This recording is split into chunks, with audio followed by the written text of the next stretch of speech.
In the NBA, everything's up for debate, until someone mentions laughter.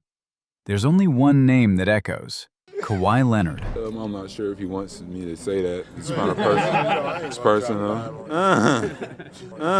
And Kevin Hart's reaction? Kevin, what? I'm a fun guy. Kevin, what? I don't even know where he's sitting at.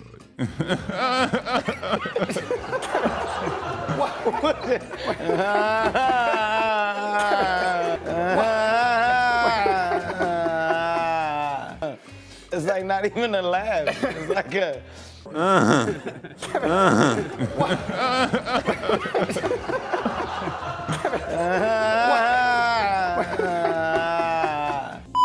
Kevin's roasted ballers his whole life. No fear, no filter. But the day he joked about Michael Jordan, he learned. Some legends don't play along. I lock eyes with Mike. He's in the front row, and I start teasing him. I was like, man, what age do you get to where it's okay to wear your pants that high and nobody addresses it? I said, nobody. Y'all telling me I'm the only one that think Mike's is past the legal limit for waist? But it was like fun jokes. No, man, I talk a lot of trash. That's why I go. I go there to sit courtside to mess with the players. That's literally all I go for. I said, oh, no. He had like the little square mustache at the time. Yeah. And I was like, what is that? I said, it looks like a thumbprint. Like you just smell something. And like nobody's laughing. Like they got to a point where nobody's laughing, right? Really? I mean, no. He's looking like straight. He's actually giving me a look like, you gonna keep on going? Like you ain't gonna stop? Everyone knows Kevin loves to talk. But this time, his trash talk didn't just stir laughter, it stirred trouble. I pissed James Harden off. And I had a day off, so I decided to go to the Sixers game. James Harden is playing in the game. And the whole game, the whole first quarter, he's off. And I was like, you know why you off? Because you're in my city. Your beard stinks. I hate you. I was like, I hate your calves. I told him, I said, I think you got butt shots. I was saying a bunch of stuff to him. And he got mad. He said, remember all of this. He said, I'm about to cook you. I said, you gonna cook me? Well, put me in a pot. We're talking like I don't even know why he's paying me this much attention. Like, at some point, I was like, James, this is very unprofessional on your behalf. Like, James went on to score 55 points, and here's the bad part. They beat us by 30. And with like a minute left, he was dribbling the ball, standing in the half court, and he was just staring at me. And he goes, tell your team what you did to him. And I said, you keep your mouth shut. That's how this. Welcome back to Inside the NBA. I'm Ernie Johnson. That's Kenny the Jet Smith and Charles Barkley. Hey there, What's up? And on my right is Shaquille O'Neal. Happy holidays. Merry Christmas.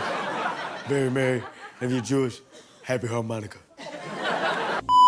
Tom Brady, the legend, the winner, the man with everything. Until he lost Giselle, and while the world whispered, Kevin Hart turned it into a headline. The world knows that you left Bill Belichick high and dry, man. You left him, and then you went to Tampa, and you won a championship. But let me tell you something, people. Let me tell you something. That's what you got to do to maintain your happiness. You understand? You sometimes got to f*** your coach. You know who else f***ed their coach? Giselle. She f***ed that karate man. No? One thing's for sure, Tom Brady wasn't laughing. And he didn't keep that to himself either. You're gonna take my job. You're gonna take my job. What you know? To you occasionally, and they might want to just take a picture with you and say, congratulations, great work.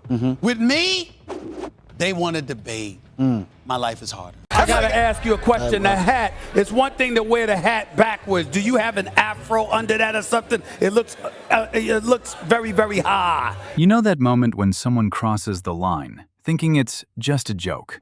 Kevin Hart doesn't just wear the hat. He wears the confidence beneath it. He doesn't explode. He redirects. Well, all I gotta do is point to myself and talk loud and say a bunch of words that doesn't make any sense.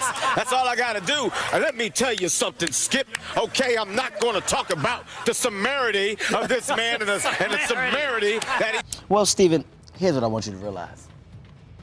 A, you're lying. Nobody comes up to you. Okay? Stephen A. Smith does not have one fan.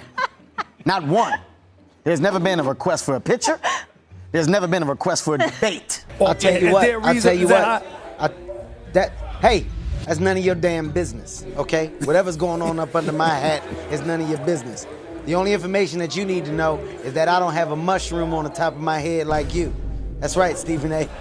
I have a cut from this year. Why don't you just admit to the public and to America that you got that from listening to me? Because that's what I've been saying all week. Well, Steven, Why don't I'm you not just going to do admit that. What I'm going to admit is that you need the rest of your mustache back. That's what I'm going to admit.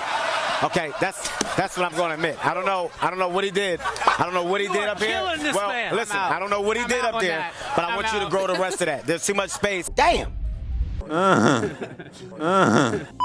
My piece of advice for anybody that's short is that it's okay. Outside of a conversation, there's nothing that comes with being tall. Outside of a conversation. Dwayne Johnson's Don't say it. breath smells like shit on the regular. And nobody knows this. I was really struggling in high school. Yeah, that's me. That's me in high school. Whoa. But, Whoa. But yes. Yeah.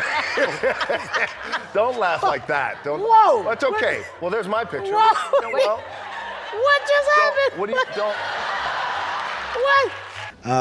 There's nothing that comes with being tall outside of a conversation. Nothing that comes with being tall. Nothing. There's nothing that comes with it. Tall people. Don't laugh like that. You look like a detective that's a DJ.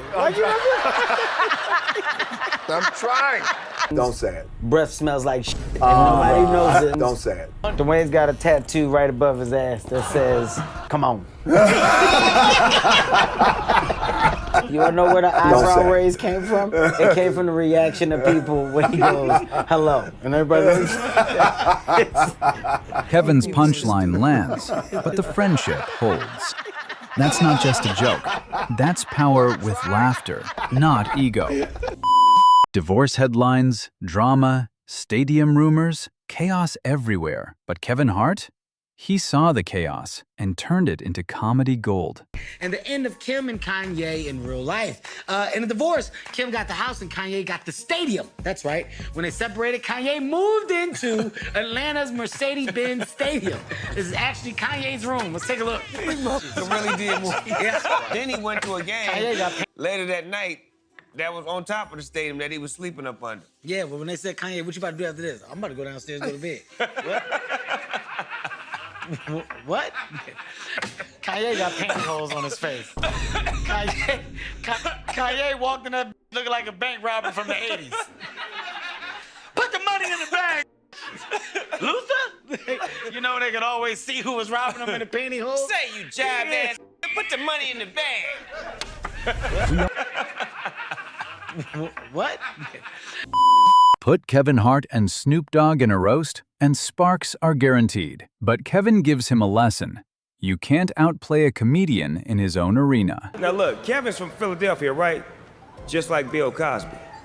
And just like Bill Cosby, women can't tell when Kevin's inside of them. He used to call himself the D-O-double-G. That's right, the dog. Right, Snoop? Back in the day, the reason why he called himself the dog is because he was a dog with the ladies. It's true. Now he's called a dog because he sleeps all day in a sunspot in the living room floor. Isn't that true? The dog got older. The jokes got sharper. Because with these two, even embarrassment turns into entertainment. Like I said, in me, I'm 56 years old. Damn! No one likes being reminded they're aging.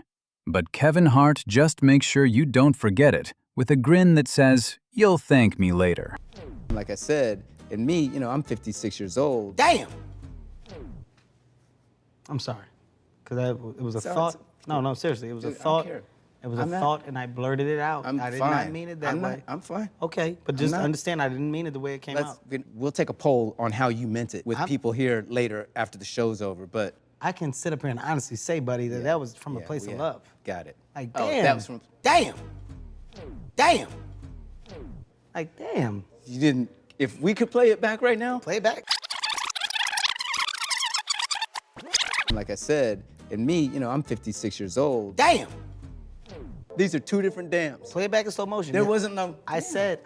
There was no like, wow, that's I said, amazing. damn. No, you said the word damn. Do you want me to tell you how you said it? I know how I said it, Don. Do you want me to say it back to you how I think you said it? Go ahead. Damn! Not true. Fam. I said, damn it. Each time you said it, now it's gotten quieter. It's not Wayne's about got a being tap. I'll perfect. tell you what. It's about being unforgettable. It's not good.